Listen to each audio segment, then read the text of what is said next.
All right. All right, so I thought about doing one of these videos for a while now.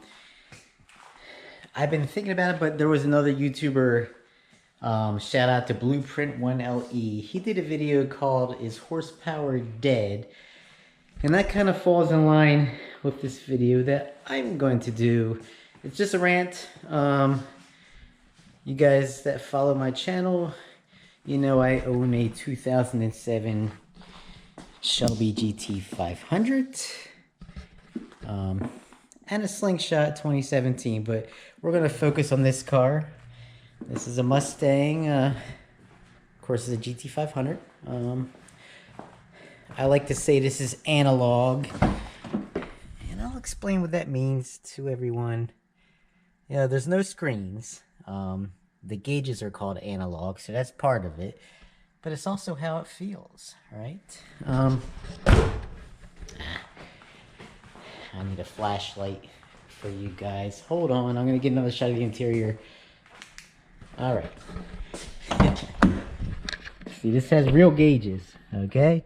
No big screens. Kind of a generic steering wheel, just cruise control.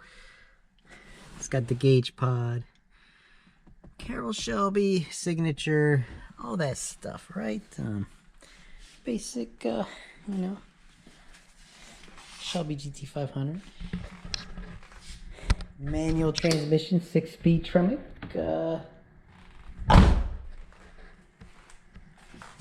All right, so anyway, I don't want to get off topic. Let me make sure everything's good with this video here. Using the GoPro. So, Blueprint LT1 mentioned, does horsepower even matter anymore? Because nowadays, you know, 500-600 horsepower seems like the entry-level car. I mean, this car came with only 500 horsepower back in 07. I did the smaller supercharger pulley and some bolt-ons if you go through my older videos. So I'm doing at least 600 at the crank according to the mods I have, but I never really got a dyno, but it feels about that. And that's actually plenty for me, but it seems like now these newer cars, I think they're great, you know, the self-driving Teslas, the electric vehicles, the 1200 horsepower Corvettes. You know, hey, things getting out of hand, guys. And actually, I wouldn't mind having, I don't know where I would use 1200 horsepower, but you know, for you guys I can swing that. I guess that's bragging rights, right? But it's getting to the point where everything's about these 0 to 60 times, you know, and there's nothing wrong, you know, going 0 to 60 in 2 or 3 seconds. I think this did it in about 4.5 when they came out. But this is rear-wheel drive, so I don't know how they were getting those times. This one's not all-wheel drive. This is also rear-wheel drive. It's not all-wheel drive. You see a pattern in my garage, manual transmission, back-wheel drive. So I'm gonna sit on you, Shelby. Sorry. So what I'm getting at, I'm a man of a certain age now. I'm not a young buck anymore. But even when I was young, I had manual transmissions. I had an automatic Camaro. But I mean, sometimes it's about how a car makes you feel. You know, it's like people are like, oh, my Tesla can beat your GT500 Shelby off the line. And it's like, yeah, you have an all-wheel drive, an electric motor in the front and back, and those Teslas, they're instant torque. It requires zero skill to floor it. And that's fine. I have nothing against Tesla. But for me, I mean, the way this thing makes me feel, the way it sounds with the big 5.4 liter V8 supercharger under the hood, the Corsa Extreme exhaust, it's just got this sound. And I like to cruise around town and roll through the gears. And yeah, it has enough power to pass if I get on it and things like that. So it's fine there. And it's got the supercharger whine. And these also have It's called hydraulic steering. For those of you younger folks, every car nowadays, they have electric steering.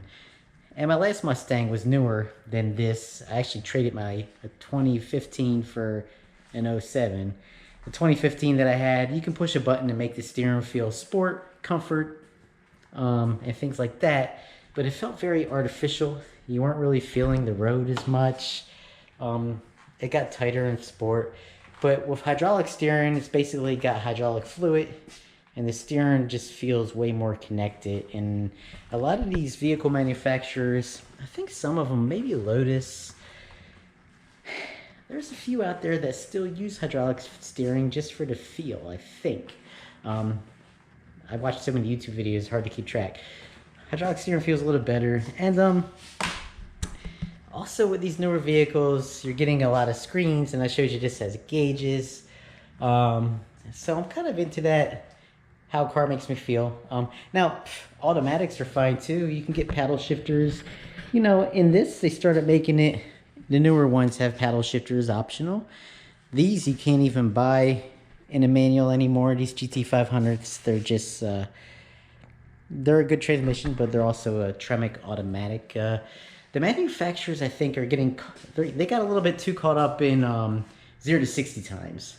And Nürburgring ring times, which is fine.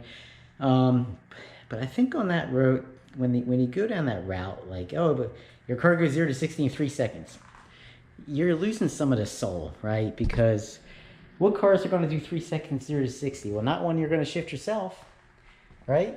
I mean, no one can shift that fast, so it's going to be an automatic transmission, you know, so you're going to lose that, which automatics are fine, but then you're losing some other things because you're so focused on that 0 to 60, you kind of lose out on other things. Like, well, you know, maybe we can have the car do everything for you. Like a lot of these new cars, the GTR, I think, was the first to be like this. The Nissan GTR, the Godzilla car, it's a great car, but people complain about that car because it's so easy to drive. It basically does everything for you, unless you're really pushing it to the limit. So you're really not getting that driver involvement. And a lot of you guys, you know, Mustangs have a reputation. They call them, they crash into a crowd after a car show. Well, that's part of the excitement. You know, you're in control of the vehicle. The vehicle's not in control of you. So to drive this Shelby, I mean, I couldn't hand this to my young teenage self and say, hey, have a ball. Because, yeah, I probably would run into a crowd. It's got so much power. But that's kind of the fun part where, you know, if I want to get it squirrely, I can get squirrely if I want. You know, it takes practice. So that's kind of how it is. And these newer cars also, for those of you that keep up the mechanics, a lot of these mechanics, they don't get enough credit. You have to be so smart now to fix these newer cars. I do IT stuff for a living, and it's like, being an IT person, I mean, these newer cars, I don't understand this computer stuff. I don't, you know, so it's like these new technicians, they have to become almost like true engineers. And a lot of them don't get paid shit. You know, especially Ford. I don't know how they are, but I know Ford's getting a bad rap. They don't pay their technicians anything. It's a whole thing. And the technicians are all leaving. They're like, well, you know, I'm not getting paid anything, and these new cars are like getting impossible. Electric vehicles, you know, you can't do anything yourself on those except tires and brakes, which, you know, you really don't need to do anything for those cars anyway. But that's another thing. So I kind of enjoy turning a wrench on this, changing the oil, getting underneath it.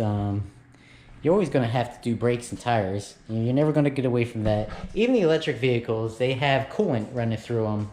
So I'm sure that the coolant has to get changed because the coolant cools down the battery packs in those, etc. Another concern of these newer vehicles is a lot of them are doing this already. If you drive a Tesla or a lot of these newer vehicles, your steering wheel's got these little blinking lights. You got cameras looking at your face. They're recording everything. In 2027, a lot of you probably heard that the cars are going to be able to have a kill switch and just shut themselves off if they think that you're intoxicated or you're sleepy. Maybe you blink too long. Who knows? The car's just going to say, oh, something's wrong, I'm shutting down. One guy had it happen with the BMW, I think, already. And he said, my BMW just shut down and I had to pull over. And I wasn't even doing anything wrong. So, and also with these new, mostly blue states, I live in California. I'm not going to get political here. Those of you that live here knows what it's like here. But, you know, they want to start taxing mileage because, you know, they're always trying to tax you for something here because they're really bad at managing their money. So the politicians are like, well, let's do a mileage tax. Well, what do you think is going to happen when they start recording everything you do? They're going to record your mileage you're driving, your driving habits. Progressive tried to do this. If you ever see that commercial where plug this into your car and you're going to get a discount. Wrong. They're basically monitoring your driving habits and, oh, you were speeding at 70. You slammed the brakes on a lot. We're raising your rates. So don't fall for that stuff. Anything that plugs into your car, don't fall for it. All right, these car companies or these insurance companies. But anyway, so the car companies are doing this because the government has these regulations. And not to be a conspiracy theorist, but I don't like to be watched while I'm driving my car. I don't, you know, I don't actually, a lot of people probably would speed in this, but the older I get, the less I speed, because when you know you have the power, hey, what am I going to prove? A guy with a Honda Civic blows by me. You know, that's fine. I got you excited. But it's nice to know the power is there when you have to merge or get out of a tight situation. It's almost like a safety feature now to me, having all that power. But yeah, you can get carried away sometimes, I admit, once in a while. But for the most part, I'm a responsible driver because I got bills. I don't want my insurance to go up, and I don't want to be that guy who, you know, when you have a car that can do 170 miles an hour, that doesn't mean you should be doing 170 miles an hour. So don't be that guy. But also don't be that guy that hangs in the left lane doing 50. Anyway, long story short, these newer cars, they're basically keeping an eye on you, you know, like, you can see this slingshot, nice steering wheel. There's no cameras looking at me in this. There's no big screens here. This car, I got no cameras spying on me in here. Only my camera that I have on my radar detector that keeps me safe, you know, from other drivers in case I have to, you know, do something and prove that something happened on camera. So be careful with these newer vehicles, 2027 on up. The used car market, I think my prediction is, my neighbor just bought a 370Z, and he has a brand new Ford Lightning electric truck. An older 370Z, as you can see, I don't want to, you know, there it is. I don't want to think I'm spying on him. But he's got a 370Z, and he had a Tesla, and he traded the Tesla in for a Ford Lightning truck. He still has his Lightning trucks. Those Lightning trucks are nice and electric trucks. But yeah, I was kind of proud of him. I was like, man, I'm proud of you. You got the old school, because they're very analog. You know, there's no big screens. They're not spying on you. I don't think the newer Zs are spying on you yet. So, but just bear that in mind. The more electronics you have, and if, say you know, if you miss a car payment, a lot of these newer cars, they can disable your vehicle. Oh, you missed your payment? Boom, disable your vehicle. Which is kind of scary, because first of all, that's a safety thing. And it's like, you know, what if you're going to get paid next week? They're just going to disable your car. Now, I haven't heard of that happening yet, but I heard that it is a feature. So for those of you not familiar, just look up these 2027 new car federal regulations. And they got all kinds of crazy stuff going on out there. So just be careful. But anyway, the moral of the story is, I recommend, if you're getting into the car game, you know, maybe 2020 or under, for, you know, get something used. This is kind of I don't recommend getting something like this unless you're mechanically inclined. Granted, when I bought this car, it had 30,000 miles on it. But these GT500s are known for having a bad clutches. You don't know how the previous owner treated it. So if you're buying a muscle car, maybe get it looked at first, unless it has like 10,000 miles or less. But if you got any more than 20,000 miles, these things, after the first month, I figured out why the guy got rid of it. It needed a clutch, and a clutch on these years, if you're familiar, they're kind of an exotic kind of clutch, ceramic disc coating clutch, and I don't know how to do transmission stuff aside from change the fluid. So it was a couple grand for that. So yeah, so you know, it's something to think about. If you buy a used car, you know, but there are some car brands that are, you know, like Toyota. I did a video on the Prius. Might have been my last video. The Prius one has 350,000 miles on it. Just change oil and brakes. The thing's great. So, you know, I know most of you that follow my channel are into muscle cars. The Mustangs, they're very reliable engines. You know, so you just got to get maybe the brakes and clutch inspected. If you buy one, if you have a mechanic friend, if you're in Sacramento, I'll look at it for you. Hit me up in the comments. Bill, I live in the Sacramento area. Can you look at this used car?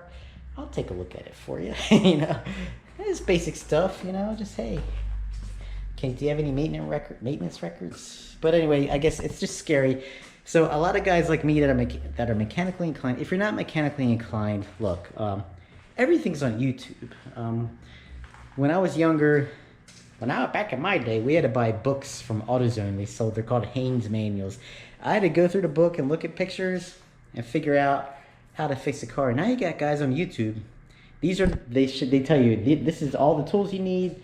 You need like a 3/8 socket. You need a 13mm wrench, and they tell you all the tools you need and everything you need. You can go to AutoZone, pick all that stuff up. Shout out to AutoZone. You can tell that that's my main place. And then come home and do it yourself, for the most part. So at least learn to change your own oil. If you always you know, if you're into used cars, you can still take it to oil change places though. So it's not like if you buy a used car, just because you don't get a warranty. Honestly, these days I think warranties are overrated. I mean, you definitely need one, especially with these new electronics and these newer cars. But that warranty is going to expire after a couple years. And unless you got the kind of money, or you just like to lease vehicles and you trade them in, you don't drive a lot. But if you want to own a vehicle for years to come, for at least 5 years, you know, 4 or 5 years, then, you know, you probably want to just learn to do basic maintenance yourself, or just, you know where you can take it. You can still, I can still take this to a Ford dealer and have him do the oil or whatever I need. But you know, I'm experienced enough where it has to be something major now. And a Ford dealer might thank me because, thank God, this thing doesn't have all the electronics of these newer ones, you know. So, but anyway, I wanted to get you guys' opinion. You guys never leave me any comments. I don't know, it's because I'm scary and bald looking or what. But feel free in the comments. Let me know what you think about these newer vehicles. Everything's digital. I love that they can self-park. I think it's cool in a Tesla. You can push a thing on your phone and it'll come up and pick you up. It'll drive to you. That's another thing. You pay subscription fees for all that too. So once you buy a car, these newer cars, especially the electric ones, they have all the capability built in, even the horsepower. A lot of them, you want to unlock another 100 horsepower, you have to give us another $2,000 or pay a monthly fee. So it's kind of like the subscription base. A lot of people don't like that. I always tell people, well, don't buy the subscriptions and maybe they'll stop. But there's too many, I guess, wealthy people out there that are paying for these subscriptions. If you want self-driving, that's a monthly subscription fee, even though your car has it built in. So it's kind of with this, yeah, it doesn't have self-driving, but I don't have to pay a subscription fee to get all 600 and something horsepower out of it. There's nobody tracking me. I tell people I pass everything but the gas station. That's the only drawback.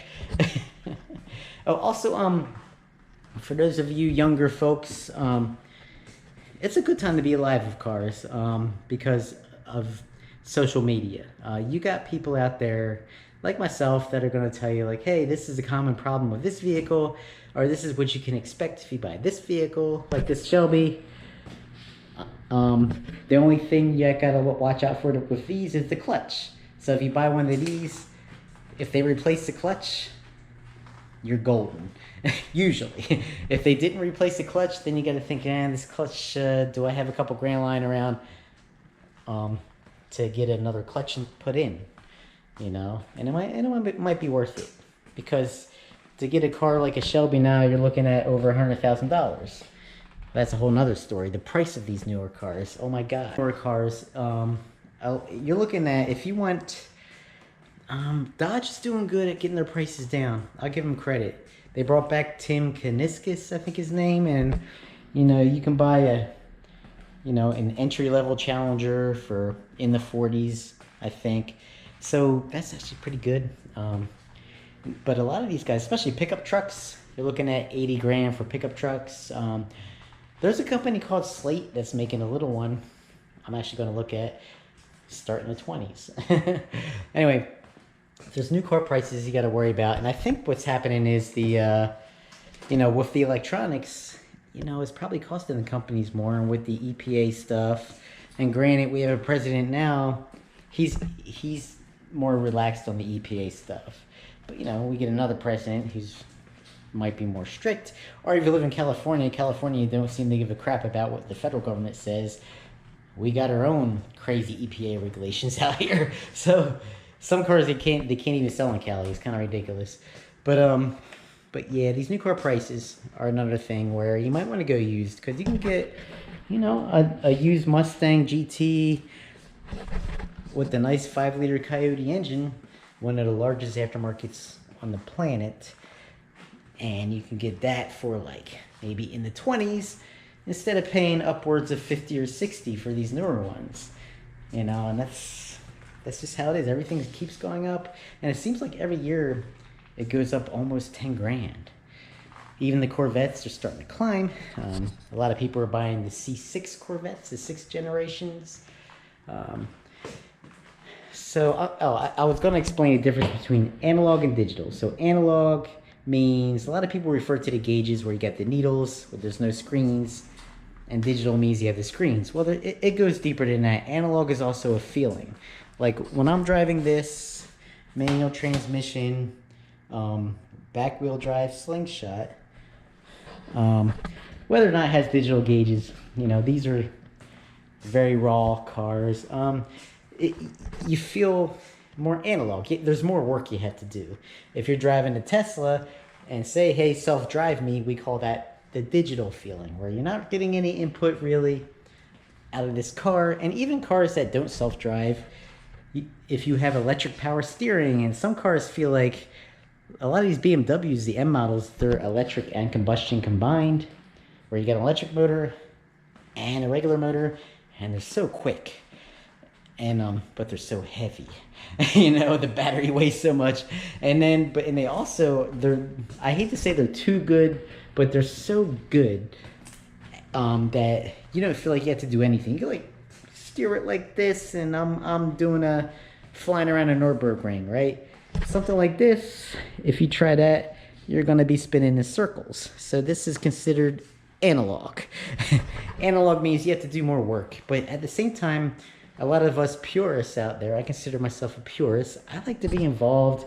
I like to feel the car, hear the engine, not have this real quiet electric whir and have the car do everything for me. Even if the car does 0 to 60 in 2 seconds, yeah, it feels kind of weird to have your chest sucked in.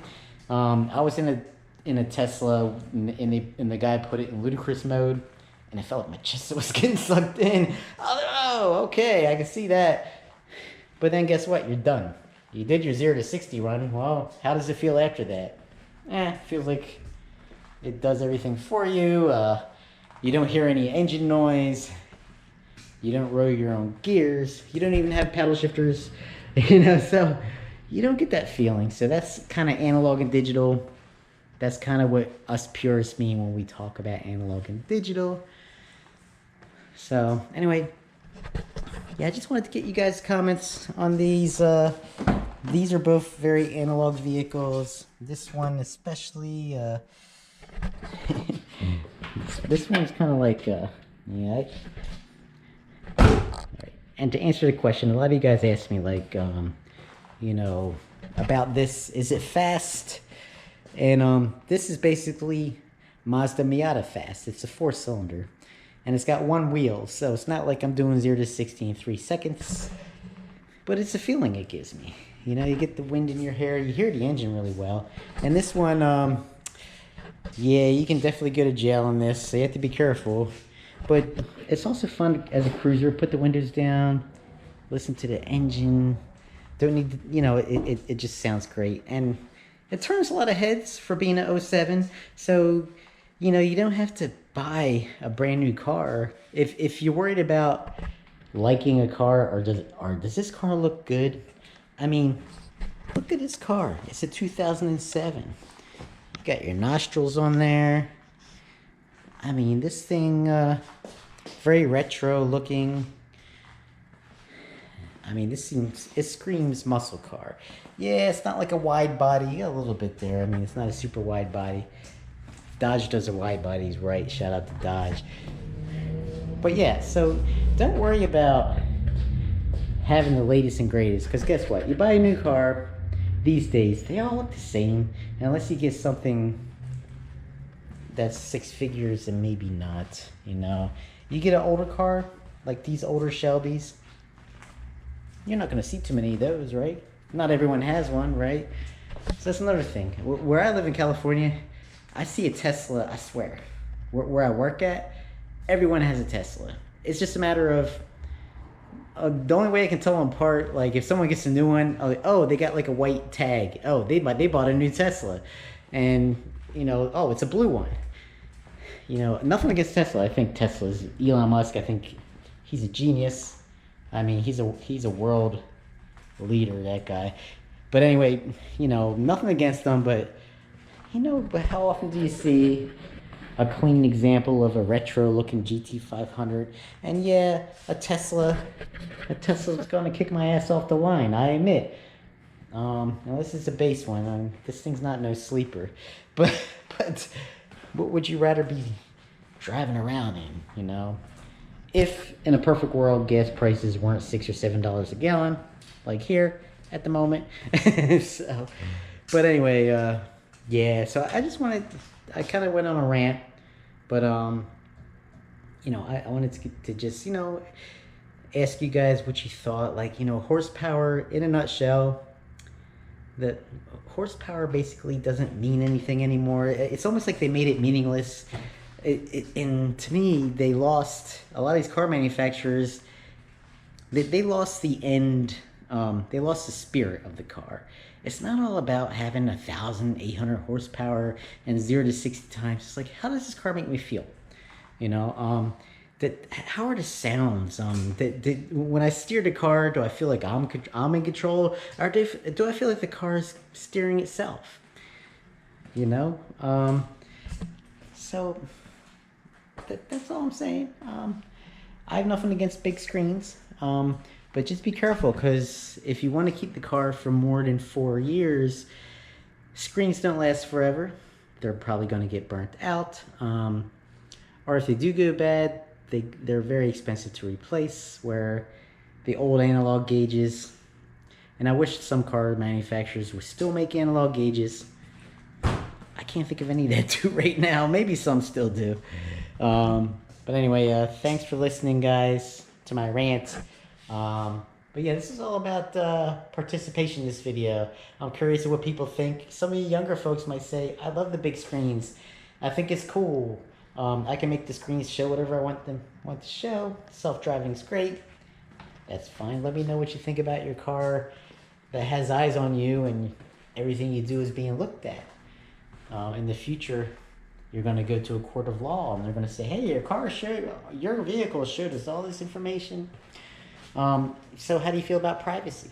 Do you want to have something older so you can just maintain your privacy and not worry about the government knowing everything you're doing, where you're driving, or your driving habits? I mean, I admit, I have a GT500.